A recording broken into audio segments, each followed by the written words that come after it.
సాధారణంగా కూలీలు 100 నుంచి 200 రూపాయలు తీసుకుంటారు. కానీ ఈయన కాస్ట్లీ కూలీ. ఏకంగా 150 కోట్ల రూపాయలు తీసుకున్నాడు. అవును, రజనీకాంత్ తన కూలీ సినిమా కోసం అక్షరాల 150 కోట్ల రూపాయల రెమ్యునరేషన్ తీసుకున్నాడట. అది కూడా పూర్తిగా ట్యాక్స్ పరిధిలో. లోకేష్ కనగరాజు దర్శకత్వంలో 375 కోట్ల రూపాయల బడ్జెట్ తో తెరకెక్కింది కూలీ సినిమా. ఇందులో రజనీకాంత్ తో పాటు నాగార్జున, అమీర్ ఖాన్, ఉపేంద్ర లాంటి స్టార్స్ నటించారు.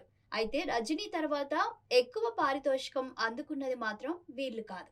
కూలీ సినిమాకు సంబంధించి రజనీకాంత్ తర్వాత అత్యధిక పారితోషికం అందుకున్న వ్యక్తి దర్శకుడు లోకేష్ కనగరాజ్. అతడు 50 కోట్లు తీసుకున్నాడు. అంటే 375 కోట్ల రూపాయల బడ్జెట్ లో హీరో దర్శకుడికే 200 కోట్లు అయిపోయాయన్నమాట. ఈ సినిమాతో తొలిసారి విలన్ గా మారాడు నాగార్జున. నాగుకు 24 కోట్ల నుంచి 30 కోట్ల రూపాయల మధ్య రెమ్యునరేషన్ ఇచ్చినట్టు తెలుస్తుంది. ఉపేంద్ర నామమాత్రంగా తీసుకుంటే రజనీకాంత్ పై అభిమానంతో అమీర్ ఖాన్ ఫ్రీగా నటించాడట. బడ్జెట్ రెమ్యునరేషన్స్ కాకుండా ప్రమోషన్స్ కోసం మరో 25 కోట్ల రూపాయలు కేటాయించారు.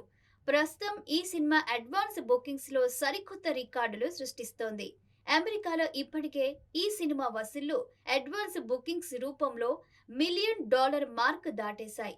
ఇండియాలో ఈ సినిమా అడ్వాన్స్ బుకింగ్స్ 20 కోట్ల రూపాయలు దాటిపోయాయి. మొదటి రోజు ఇండియాలో ఈ సినిమాకు 150 కోట్ల రూపాయల గ్రాస్ అంచనా వేస్తున్నారు.